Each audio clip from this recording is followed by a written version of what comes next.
So let me apologize once again, since I've done this many times, for the lack of visuals. There are plenty of images available which I'm not giving you access to with respect to John of the Cross. There are in fact actually some etchings or sketchings by St. John of the Cross which would, I think, have given your eyes some repletion. It's not Velasquez, but they're perfectly competent. I did pass on those opportunities. I did have a wake-up moment at about 4 a.m. I wouldn't call it a panic. I almost called Tim O'Malley, but realized he never answered his phone. I did think of a Photoshop. Realized that I looked too well fed and too tall. St. John was, by reputation, whether we can believe that, was a rather tiny man, and that was even before he was abducted. Instead of that, many of you, though not all of you, will have a handout. And this sort of is an aid sort of as we go through the talk. And that, of course, feel free to fall asleep nonetheless. I mean, you're up rather early and the game is rather late. And we are talking about silence, so possibly the very word itself sort of will provoke a particular kind of response. There's going to be three parts sort of to this. And the first part is an overture on silence. And that's all I'm going to introduce now. I'll introduce the main parts as we go along. There are really two things I want to do with respect to this. I want to, I suppose, talk about silence, and talking about silence is not quite as easy as we think for perhaps sometimes some obvious reasons. I want to claim that St. John of the Cross is a master of all the bad silences, but he, of course, is the master of all the good silences. And there are silences for purgation, and silences for illumination, and silences for union. That's what we're going to do sort of in this first part. I'll introduce the second part sort of in due course. There are many kinds of silence. The stony silence of hatred, the crimped silence of hurt, the directed silences of envy and contempt, the silence that is the pause between our chattering and nattering, an Irish term. The concentrated silence of an attempt to find oneself and the scattering of oneself across work and home, task and function, busyness, and the distractions we pile on in our leisure. There's a silence that is the time of planning and plot, the silence rutted by fantasy, the silence that is the relief of withdrawal from a worn day with even more worn words. The silence before one drifts off to sleep. The silence which marks our having been beaten down and become abject. And the silence that is the acceptance of one's death now coming in from the wings. There is happily also the silence of waiting on a sign that we are loved. The silence from which a work of art emerges and returns. The blessed silence from which Scripture comes, and the silence with which it is received. And even more happily, for those of Catholic and Orthodox persuasion, there is a contemplative silence that marks our meeting with God, who is before, after, and beyond words that never reach their target. And there is the great silence of the cross, that we can only meet in silence and pinched awaiting, which is a background at the very least, and sometimes the foreground, of the deepest and most fruitful silence of all. The Father's generation of his own Son, even in and as love, which is, we believe, the ground of the universe and the fountain of our wild hope that the crooked things of the world and the bent back of our own desire will be straightened. With respect to this last silence, we can only answer in and with a silence that is rich, deep, ebullient, and joyful. Silence is a general theme of the Christian mystical tradition. And this Christian mystic and saint, this spiritual master of the 16th century, St. John of the Cross, knows them all. He knows the venial silences, which I touched on, as well as the ordinary ones. But he also knows the silences that truly count. Thus he knows and focuses on the silence that unites one with the great silence of God, unspeakably uttering his word. He shows that he knows the silence of illumination by eloquently etching the silence in which one is granted an intimation of divine presence, even if one impossible to hold on to. And he is familiar with the depth, height, and edges of the silence in which, despite our apparently successful efforts to quell distraction and to be ready for visitation, one experiences nothing, or one experiences the absence rather than the presence of God. More of this shortly. But first I want to say something about drama, which only seems to be out of place talking about saints in general and this saint in particular. There is a drama in every life, with forward momentum and setback, with surprising gifts and unexpected frustrations. The drama of life is connected with the drama of love, in which we give and receive love or find ourselves unable to give or receive, in which we love the right or the wrong thing, the right or the wrong person. And there is the drama of the spiritual life, which, on St. John of the Cross's account, displays the same pattern. The drama of life and love, that is our lot, and the drama of spiritual life and love are related by analogy. And it is this analogy that made St. John suspect to some, since they feared that he untied the relationship between mystical life and liturgy and mystical life in the church, was psychologizing the spiritual life, and in effect reducing it to our capacity to have special experiences, which just a very few have had and very few will ever have. It is, of course, also the case that this analogy equally made St. John of the Cross a hero to some. Finally, it was thought, we can celebrate and enjoy a reflection on spiritual life capable of making sense to us without the apparatus of the church or without the apparatus of doctrine. We have, if you like, the outline of a secular or at least unaffiliated mystic or saint.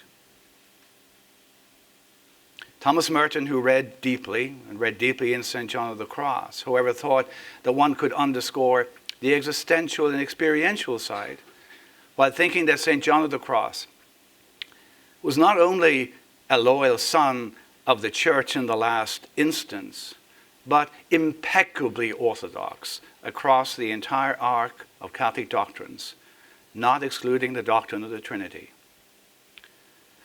We could and perhaps should think of St. John of the Cross as belonging to two different but related spaces. This mystic is indeed from the heart of the church and cannot be explained except by appeal to it. Moreover, he has imbibed all the tradition available to him. Augustine is hugely important, particularly his Confessions, the Trinity, and the commentary on the Psalms.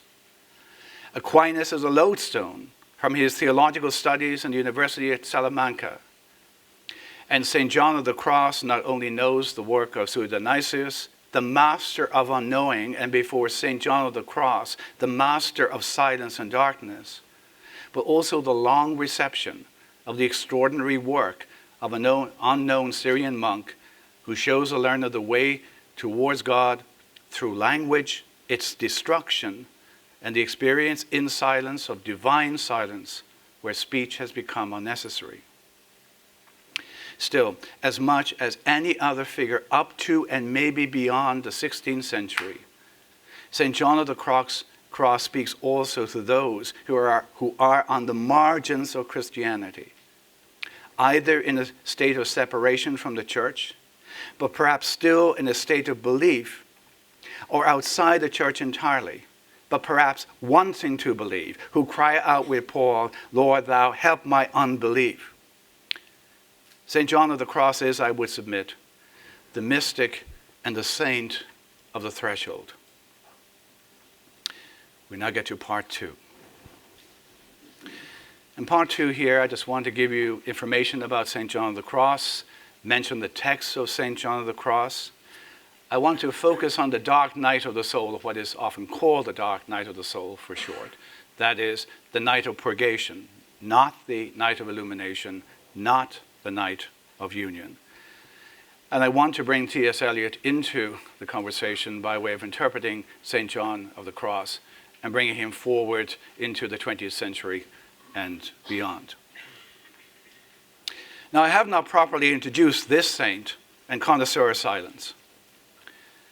St. John of the Cross is a 16th century Spanish mystic, saint born in 1542 near Avila in Spain, who died in 1591, so age 49, who was imprisoned from time to time by Carmelites who thought his reforms went too far, who was beatified in 1675 and canonized in 1726, having gone through the usual judicial process of canonization. He was also, and non-incidentally, the friend of the other great mystic and saint of the 16th century, also Spanish, St. Teresa of Avila, for whom, though younger, he served the role of spiritual director. He was 25 years younger, in fact. Like her, he is a spiritual master, and like her, declared the doctrine of the church in the 20th century. If any pair were complementary spirits, it is they. She is a spiritual master with a genius for organization and a penchant for being a public figure. He is a spiritual master whose genius lay in the laying out of the spiritual life with all the artistry and passion of a poet, at the same time with a fine-tuned logic that was in its own way as meticulous as that found in Aquinas. St. John of the Cross is the writer of spiritual classics such as The Dark Night of the Soul, Spiritual Canticle, Ascent to Mount Carmel, The Living Flame of Love, in which is articulated the path to the union with God, that is the true and essential goal of human life that also surpasses understanding. The experience of union, which is our goal, the asserted goal on his grounds, can only be in darkness and silence, with a triune God who unfathomably and lovingly gives birth to his Son. As in all things spiritual, emphasis is indeed important. And one could argue that few in the spiritual and mystical tradition have spoken in this way of the ultimate encounter with God in terms of darkness and silence. And this is not untrue. Still, intellectual honesty forces us to face the fact that the union of a self with God in darkness and silence is a trope in the tradition of mystical theology. We find it in the aforementioned Dionysius in the 6th century, even earlier in Gregory of Nyssa in the 4th century. We find it in the 14th century in Meister Eckhart, and also in the author, The Cloud of Unknowing, to name but a few. This is not to downgrade John's marvelous achievement, but to look for it elsewhere. One of the crucial identifiers of John speaking of the mystic way is to say that all that is genuine is also out of sight and occurs in the night that is usually qualified as a dark night or the black of night. Night is everywhere in the poetry and poetic commentaries of St. John of the Cross. The discovery that it is God we seek occurs in the night. It occurs only when we have temporarily managed to suspend our routine way of thinking and have been temporarily attached from the all too determinate objects of our desire, whether fame and fortune, sex, power to wield over others in society, or envy with mimetic desire. I want what you want and even want what you have. I want also to be you. In the night we discover our deepest desire has a different aim than we thought. Or perhaps even we might say, an aim for the first time. Since this aim is not definite or determinate like all other aims, one needs a guide for the journey in which there will be a struggle to keep the desire pure and rid oneself of attachments that inhibit, misdirect, or occlude this pure desire. In terms of basic theological structure, all the texts of St. John of the Cross are Augustinian. What defines us is the orientation of our desires or our loves. Whether we look for satisfaction by possessing some good in the world that both props up and feeds our self-love, or love is aimed at God, in whose spousal embrace we become our true selves. St. John of the Cross spends plenty of time elaborating the spousal union and contemplation beyond knowledge and also beyond will. Certainly enough for us to grasp why it would motivate us to curb our passions, divest ourselves of attachments, and be so extraordinarily scrupulous in ferreting out when and where the world that we boast of having overcome leaches back in. This ever so brief union, which St. John of the Cross is supposed to have experienced on a few occasions, is worth, in St. John of the Cross's account, all the difficulties and deprivations. And though St. John of the Cross does not draw our attention to it, this experience of union in this life is a symbol of that union with God in the next life, of which only a poet as great as Dante can risk elucidating. Of course, there is no guarantee that even with this destitution of the senses, waving them goodbye also to our natural affections, also to our imaginings or fantasizing, and also the destitution in my spiritual life, that this spousal union will occur. The spiritual life is risky, and all that can be achieved is that one is open, finally open, to the triune God, who makes in silence the last as well as the first move. One could never be seeking God in the first instance without God's initiative. The last move of God as well as the first move of God, preceded, shall we say, by the first move of all creation, that we are here at all, is the move of grace, which by definition is beyond our deserts and which cannot be attained in and through what has come to be called the technology of the self. I will make myself a saint. I will make myself a hero. Union with God is not a work. It is not our accomplishment. In insisting on this, it might seem as if St. John of the Cross is responding directly to the Reformation. The claim is not without merit, yet it is far more likely that John is continuing the dominant emphasis in the Catholic spiritual and mystical tradition, even if occasionally some spiritual masters in that tradition do seem to suggest that in breaking down of the self and the concomitant openness to God serve as something of a guarantee for union. John of the Cross is asserting no such thing. Grace, God's discretion with regard to consummating the relation, is underscored in all of John's texts, with maybe the ascent to Mount Carmel and the dark night of the soul being the plenary examples. Even more, and this makes him, like Augustine, a prophet of suspicion, John thought that we should not plan for consolations short of union, that so many religiously oriented people in 16th century Spain mistook for the mystical life.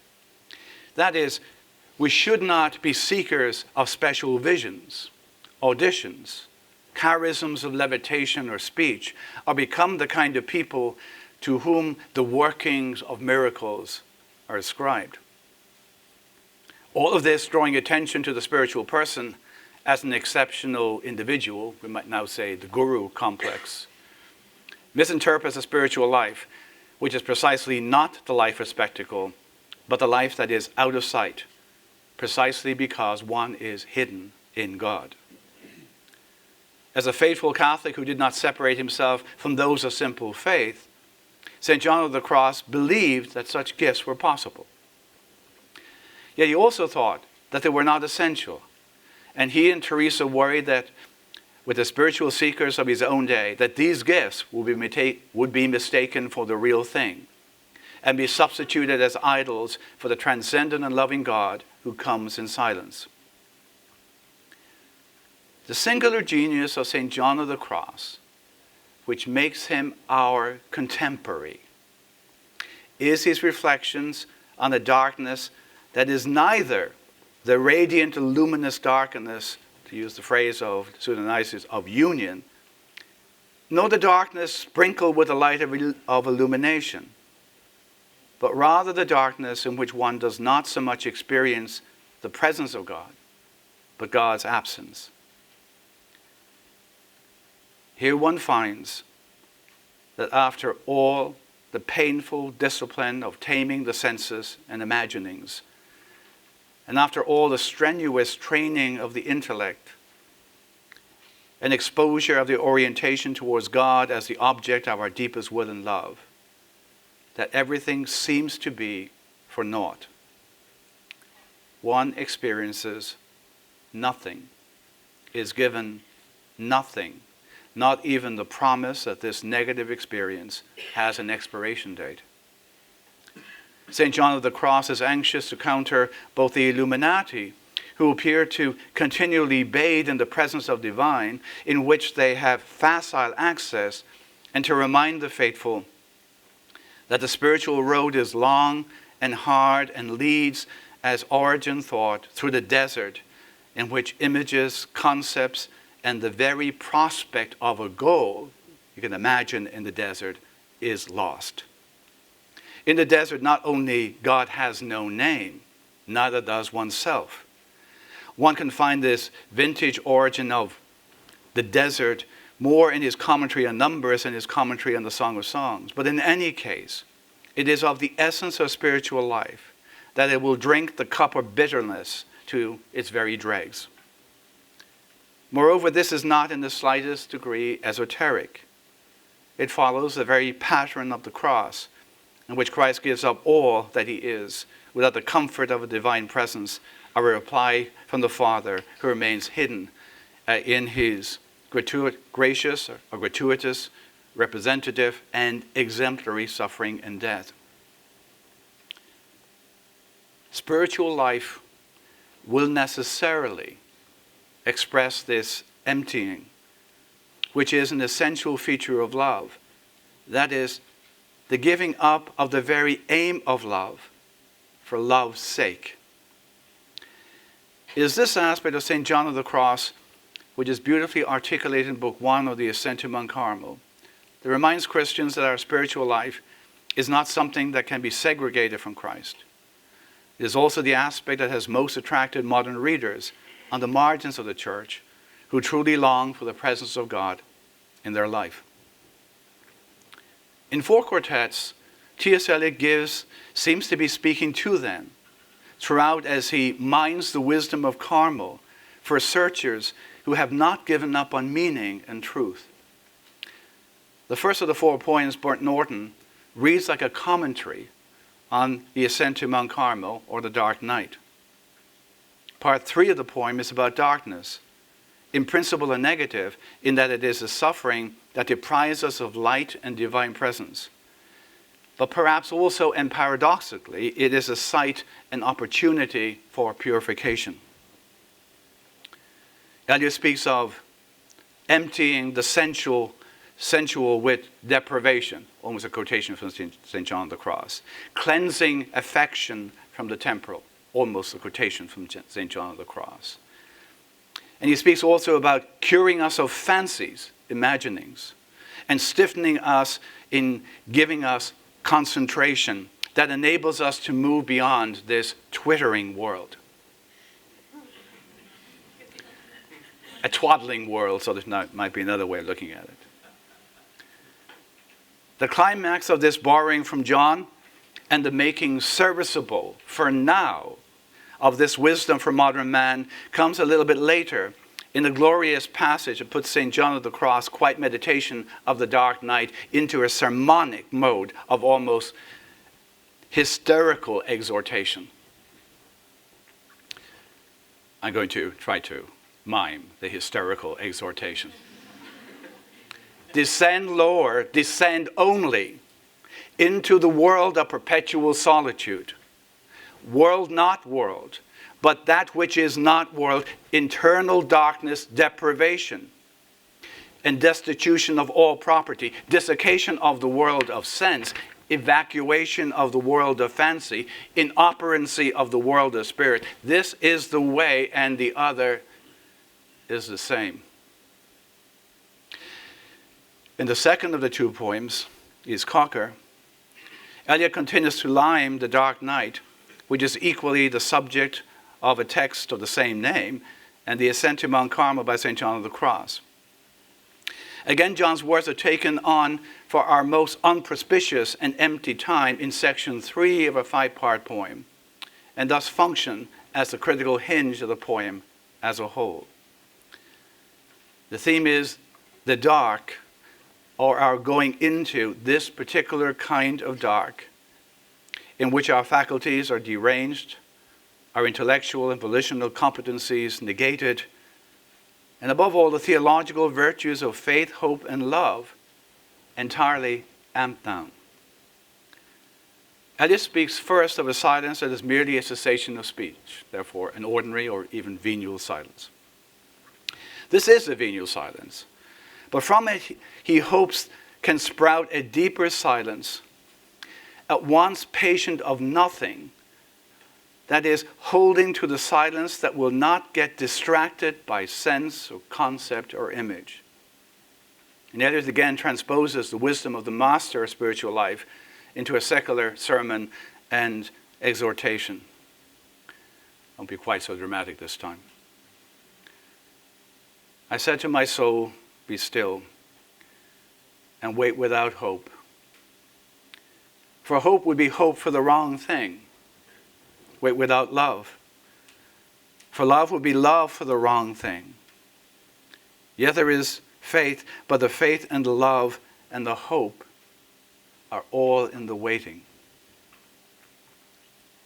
But if Eliot is interpreting the mystical commentaries of St. John of the Cross, he is also carrying forward the poetry of St. John of the Cross, which is regarded as one of the peaks of Spanish poetry in the 16th century.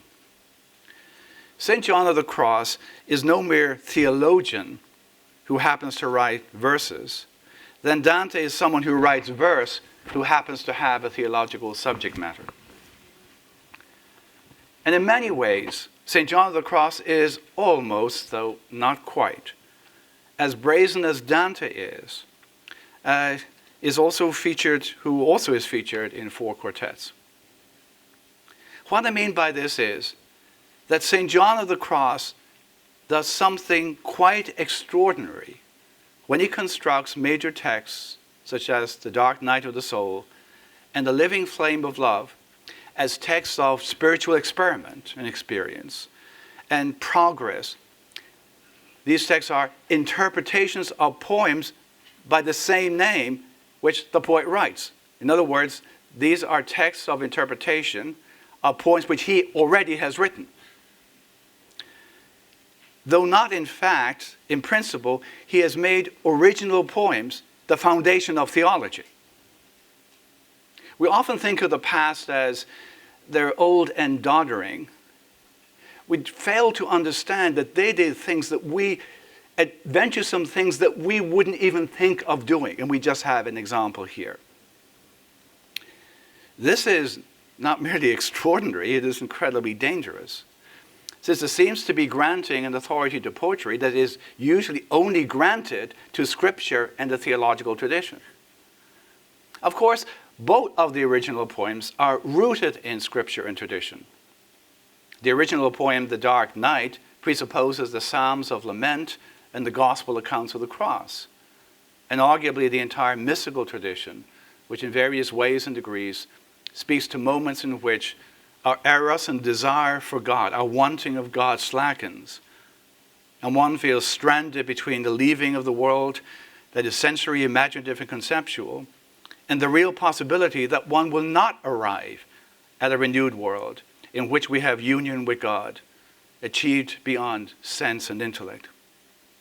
The original poem, The Living Flame of Love, clearly bases itself on the Song of Songs, but also the tradition of theological commentary that begins with Origen and which has a high point in the interpretation of St. Bernard of Clairvaux, an interpretation of vibrant physicality that sets the immediate terms for a poem, which, although spiritual, holds on to all of eros, of spousal union, with its longings and deferrals and blissful consummation, in which the distinction between lover and beloved is entirely lost.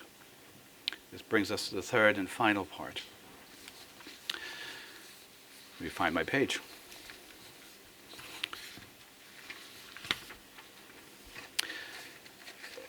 In the final part, I want to talk about St. John. I've already intimated it, our contemporary. It's very nice, I think, to talk about 16th century mystics and saints and so forth, but when we leave this room, they will be back in the 16th century and we are in the 21st. So I'd like to provide a mediation from the 16th, and therefore, when you go outside the room, so that you'll still be the same self that you were here. I'll start by saying something about that mysticism is an answer to what are perceived calamities in the church. In this instance, the first calamity is the Reformation. One can also look at it, and T.S. Eliot helps us here, as a way sort of to deal sort of with the calamity of secularity when religion seems to have lost its hold. And if I am right, and I'm probably echoing John Cavadini, so there's no who introduced me, so who I assume was, I'm echoing him, who's now apparently echoing me. I do want actually to talk about the dark night sort of as a form of hope in a situation in which sort of hope does appear to be more or less lost. That's what we're talking about now in terms of St. John, our contemporary.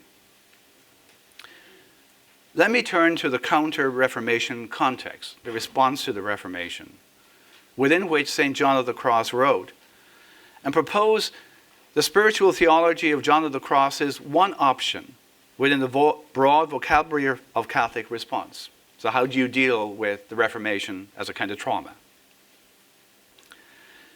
One way of responding to the Reformation was to bring greater clarity to Catholic theological principles. For example, to deny Scripture alone, which is a Protestant principle, and to affirm the prerogatives of Scripture, tradition, and magisterial authority and their relation.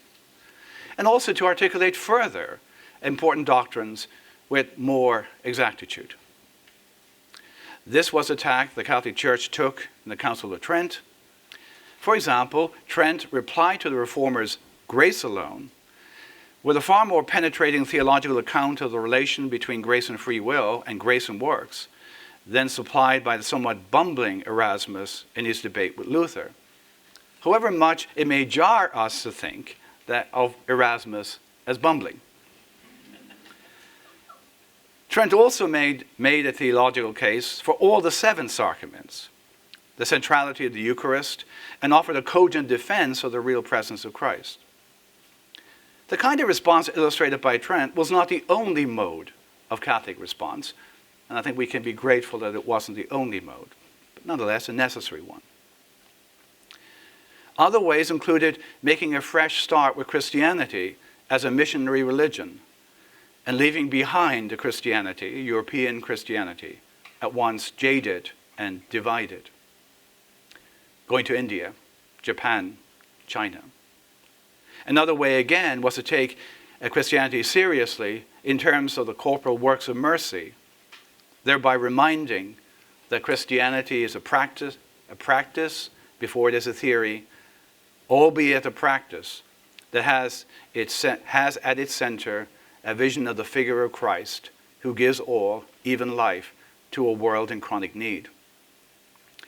And finally, another cogent response to the Reformation was to demonstrate the possibility of holy lives by illustrating their reality and drawing a map whereby the seeker would be purified and become a possible object of the grace of God, who alone makes holy.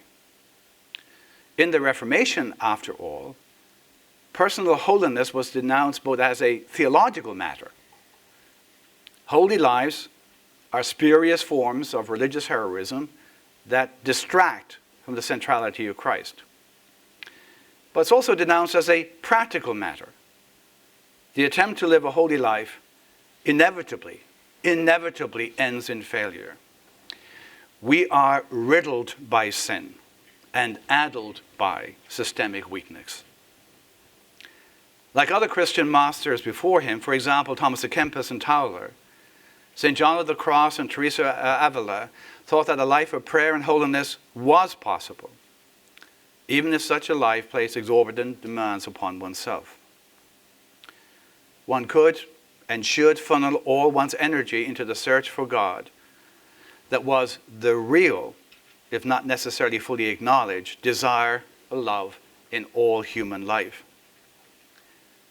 The main or essential task of the religious life, with its discipline of prayer, scripture reading, and reflection, is to peel away the many desires and wants that cover over the desire for unconditional love that is primitive, that is our last and first love. John thought himself unoriginal in thinking of this excavation as the one thing necessary to begin the journey towards God, marked by risk and vulnerability. The desire or love of God, however, is not autonomous. It is rather a response to the love that God has for us, which, if it is generically benevolent, is also and always particular. God's love does not disperse and dissipate.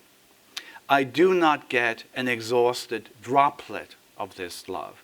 I get it all. This love is given to me particularly as a unique, unreplaceable lover and seeker. It is a love that loves me and loves the journey that will make me who I am. A love, moreover, that is infinitely patient of my idling and my falls. Yet if the carrying forward of St. John of the Cross in the 20th century poetry is anything to go by, then perhaps St. John of the Cross can serve also as a reply to the secular forces or focus on imminent satisfaction in comfort, commodities, stuff, persons as instruments of satisfaction, and in distraction that then, as now, we can rely on to sabotage the hard work of the love of God and its near prohibitive costs. In any event, in addition to reminding the secular world of the saint as the icon who does go the way of acuity, T.S. Eliot, whom we've been talking about, has a very particular reason for putting St. John of the Cross into play in our most secular age. The darkness of the dark night turns out to be an opportunity.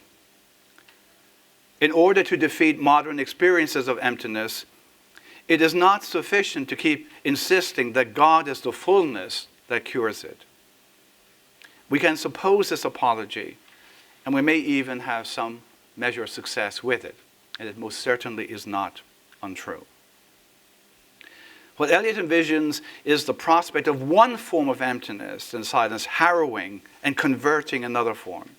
More particularly, he imagines the transport of the emptiness and silence of the dark night into the venial silence and speech of our modern world, and as providing a seed of transformation, planting or replanting desire for God. And this silence which is functioning as the planting or replanting, is a silence which is merely where the presence of God is merely temporarily, but not really suspended. And it is here, in this lies the hope, or the hope against hope, that the self can be released from its arrest and passionately move towards a God who is a giver of all gifts, including the gift of self. Perhaps we might want to conclude that if it is true that all of John's poetics or the drama of spiritual life remains valuable in our secular time, illumination and union as well as the dark night of the soul, Maybe still, this is even more true of John's stunningly luminous reflections on the darkness in which God appears to be lost. I favor John speaking of the dark night over his equally powerful and prayerful reflections on the experience in darkness of the darkness of God, who is superabundant light, and the experience in silence of the silence of God, which, though beyond language, says everything the self could hope for. I've done so for reasons of how St. John of the Cross has been received in modern times, in which the dark night of the absence of God has been dominant. This is hardly the death of God of which modern theologians pontificate. The dark night of the senses and spirit is a moment whose duration we cannot measure, in which we experience in agony the absence of a compassionate God who wants to crown our eros and desire for him with union. Moments of union in this life remain the goal, as permanent union is in the next. And no greater union could possibly be thought. It is nothing less than the meaning of this life and the next. Nonetheless, the way forward has ingredient in it the experience of being stranded. This is only relieved by hope or hope against hope, and awaiting for the capacity to be able to move on again. This too, however, is a divine gift. Of course, the experience of the dark night, the experience of the absence of God, is figured by Christ. St. John of the Cross does not get this description for nothing. Beyond the mapping of a dramatic spiritual itinerary, there is Christ uttering the cry of dereliction. God, God, why hast thou forsaken me? This is Mark 15:34, recalling Psalm 22. It might be the case that this is where not only those wanting to believe, but all of us within the Catholic Church find ourselves at the moment. In a world in which the church scandals that beset the faithful threaten extinguishing the desire for God, the believer feels stranded and hopeless. We perhaps are more familiar with this hopelessness than we believe.